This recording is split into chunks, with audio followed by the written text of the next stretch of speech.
अस्सलाम वालेकुम स्टूडेंट्स। आज हमारा जो टॉपिक है वो है knowing and understanding the past, यानी गुज़रे हुए ज़माने को पढ़ना और समझना, जिसको हम हिस्ट्री बोलते हैं। ठीक है, तो सबसे पहले हिस्ट्री की डेफिनेशन क्या है। अगर आपसे कोई पूछे व्हाट इज़ हिस्ट्री, तो क्या कहेंगे आप? तो आप कहेंगे history is the study of past. Past की स्टडी को, पास्ट को पढ़ना हिस्ट्री कहलाता है। ठीक है, इसमें पर्टिकुलरली हम किसके बारे में पढ़ते हैं? पर्टिकुलरली हम इसके बारे पीपल जो पिछले ज़माने में गुज़र चुके हैं, लोग, उनके बारे में पढ़ते हैं। प्लेसेस जैसे हिस्टोरिकल प्लेसेस, इसको पढ़ते हैं हम। और लास्टली हिस्टोरिकल इवेंट्स को पढ़ते हैं।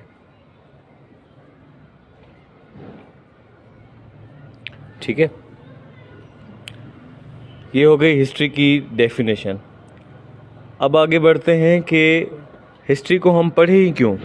जो गुज़र गया सो गुज़र गया, उसको हम क्यों पढ़ें? What is the importance of history?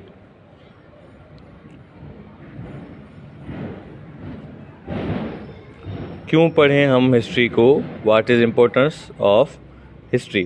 ठीक है, तो हिस्ट्री एक ऐसी स्टडी है, a study of history help us to know why things happens in the past. मतलब जो चीज़ें हो चुकी हैं पास्ट में, वो क्यों हुई। Humans can then decide to let similar events happen again because the results were good or not.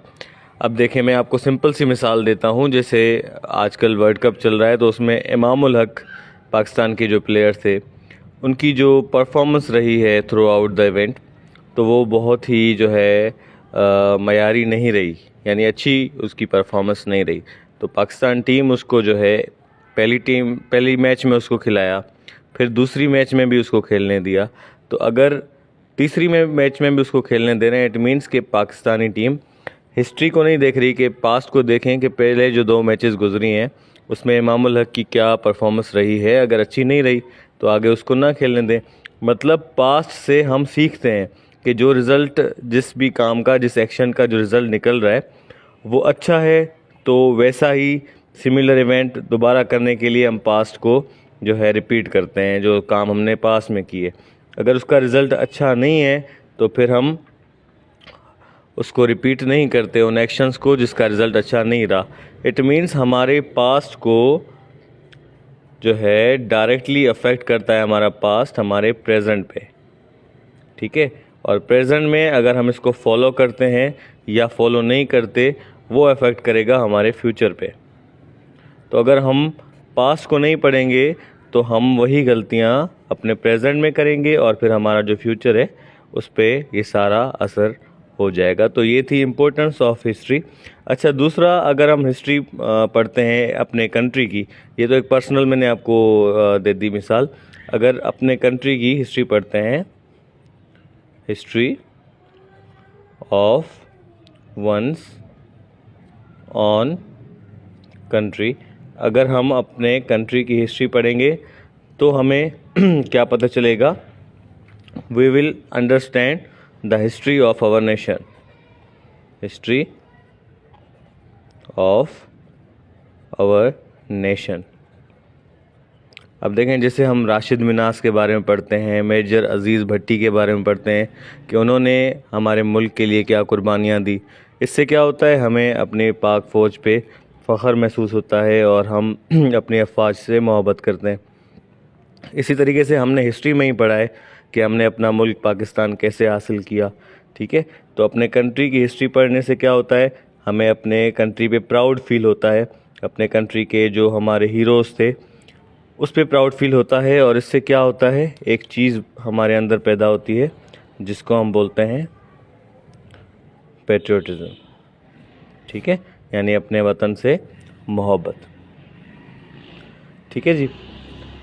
अच्छा, आगे बढ़ते हैं इससे कि हिस्ट्री जो हम पढ़ते हैं क्या वो एक्यूरेट है या नहीं है। ठीक है, तो हिस्ट्री जो हम पढ़ें, जिस भी सोर्स से हम हिस्ट्री हासिल करते हैं, उसमें ये 3 चीज़ें होनी चाहिए जो मैं अभी आपको लिखवा रहा हूँ। सबसे पहली चीज़, ये हिस्ट्री के अंदर जो भी जिस सोर्स से आप हिस्ट्री का पढ़ रहे हैं या इल्म हासिल कर रहे हैं हिस्ट्री का, तो उसमें एक चीज़ सबसे पहले ये कि वो एक्यूरेट हो, क्योंकि काफ़ी अनऑथेंटिक बुक्स, काफ़ी unauthentic knowledge on the internet available है, जिससे हमें एक्यूरेट चीज़ पता नहीं चलती और इससे जो है दुश्मन फ़ायदा उठा लेते हैं। मिसाल के तौर पे अगर हम पाकिस्तान की हिस्ट्री को पढ़ते हैं तो काफ़ी सारी वेबसाइट्स ऐसी हैं इंटरनेट पे अवेलेबल जिस पे जो है वो हिस्ट्री गलत लिखी हुई है, ताकि हमें अपने लीडर्स से वो जो मोहब्बत और जो जज्बा है वो ख़त्म हो। तो इसी तरीके से जो हम हिस्ट्री जहाँ से भी पढ़ रहे हैं तो वो एक्यूरेट होनी चाहिए, सबसे पहली बात। दूसरी बात कि it should be based on evidence and logical thought. ठीक है, अब जो चीज़ हम पढ़ रहे हैं उसका कोई ना कोई एविडेंस भी हो और उसमें जो है रीजनिंग भी हो। ऐसे ही नहीं विदाउट एविडेंस जो है उस पर यकीन करना चाहिए। ठीक है, इसके अंदर फॉल्सहुड, पॉलिटिकल आइडियाज़ भी नहीं होने चाहिए। ठीक है, this should not be included, ये वाला पॉइंट जो है ना, ये भी नहीं होना चाहिए। यानी कि पॉलिटिकल आइडियाज़ या फॉल्सहुड, कोई भी झूठ, कोई भी बंदा अगर अपना फ़ायदा उठाने के लिए, कोई भी पार्टी अपना फ़ायदा उठाने के लिए हिस्ट्री में झूठ लिख दे, तो उसको भी जो है हमें एडॉप्ट नहीं करना चाहिए। ठीक है जी, आगे बढ़ते हैं। अब हिस्ट्री को पढ़ने के लिए, स्टडी करने के लिए हमारे पास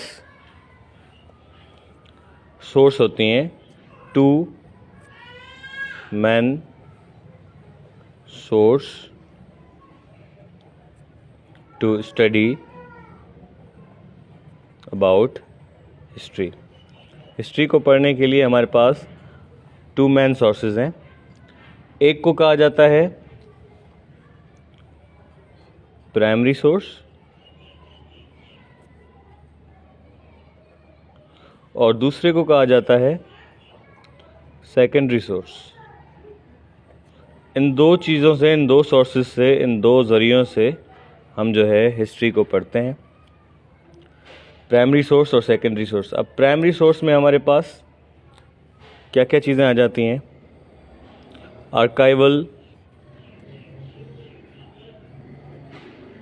आर्काइवल डॉक्यूमेंट्स आ जाते हैं। ठीक है, अब आर्काइवल डॉक्यूमेंट्स कौन से होते हैं? It is a type of document providing knowledge about a place, institution और हिस्ट्री। ठीक है, आर्काइवल डॉक्यूमेंट्स के अंदर कोई ना कोई जो है हमारे नॉलेज मिल रही होती है किसी जगह के बारे में, किसी इंस्टीट्यूशन के बारे में, ग्रुप ऑफ पीपल के बारे में। ठीक है जी, इसको पढ़ने, ये जो CH है ना, इसको नहीं पढ़ा जाता है, इसको आर्काइवल पढ़ा जाता है। ठीक है, अच्छा, दूसरा हमारे प्राइमरी सोर्स में कौन सी चीज़ शामिल होती है? इसमें डायरीज़ शामिल होती हैं। ठीक है, और आर्कियोलॉजिकल साइट्स भी शामिल होती हैं, जैसे मोहनजोदड़ो। यहाँ से भी जो है हमें पास्ट के बारे में नॉलेज मिलती है। ये एक एग्जांपल है, यानी कोई भी साइट्स जो हैं विज़िट करें आप, वहाँ से भी आपको जो है हिस्ट्री के बारे में मालूम होता है। अब आ जाते हैं सेकेंडरी सोर्स पे। तो सेकेंडरी सोर्स में हमारे पास आ जाती हैं बुक्स। ठीक है जी,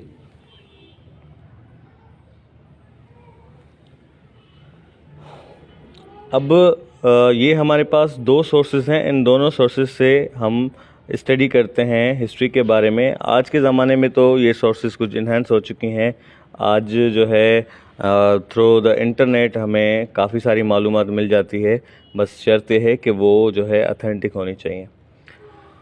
इसके बाद हम ये पढ़ते हैं कि जो हिस्टोरियन लोग हैं, हिस्टोरियन किसको कहा जाता है? हिस्टोरियन कहा जाता है मौरख को। मोरख आपने सुना होगा, फ़ाद मुस्तफ़ा बोलता रहता है कि मोरख लिखिएगा। मोरख, और इसके अलावा इसको जो है तारीख दान भी कहा जाता है।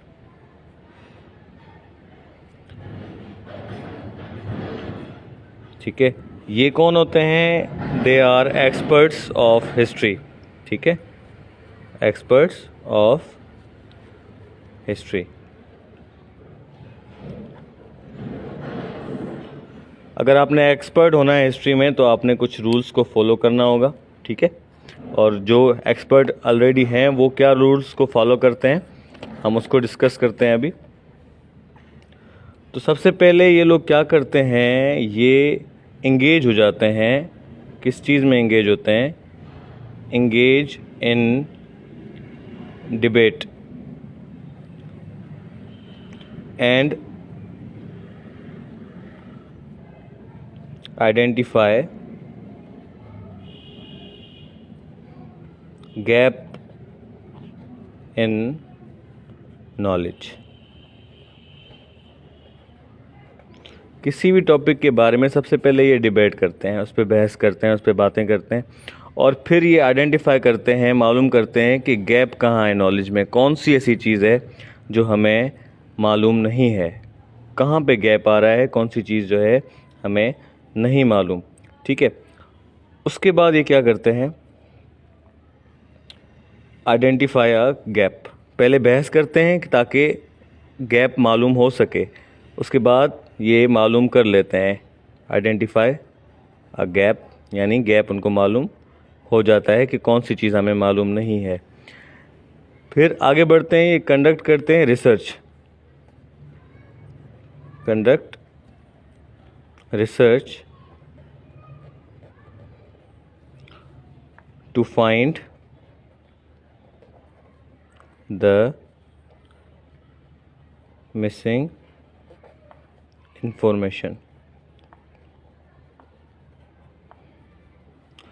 अब ये रिसर्च करना शुरू करते हैं कि जो हमें मालूमात नहीं हासिल, जो इन्फॉर्मेशन मिसिंग है उसको हासिल करने के लिए अब ये रिसर्च करते हैं। ठीक है, अब ये रिसर्च कहाँ से करते हैं? स्टडी करते हैं ये primary and secondary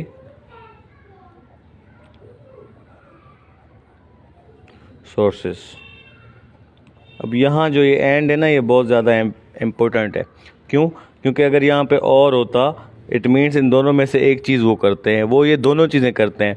primary source से भी इंफॉर्मेशन हासिल करते हैं, सेकेंडरी सोर्स से भी इंफॉर्मेशन हासिल करते हैं।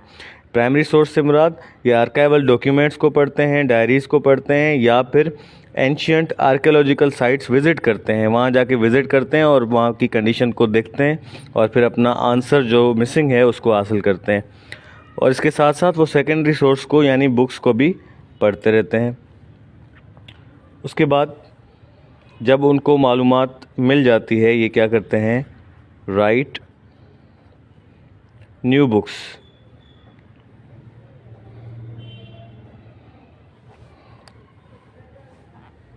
ऑन द बेसिस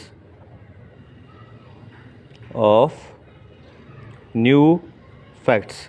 अब जो फैक्ट्स उनको, जो हकीकतें उनको मालूम हुई, उनको मद्देनज़र रखते हुए जो है ये फिर अपनी न्यू बुक्स लिख लेते हैं आइंदा आने वाली नस्लों के लिए कि ये ऑथेंटिक सोर्स है, यहाँ से पढ़ के आप जो है किसी के भी बारे में मालूमात हासिल कर सकते हैं।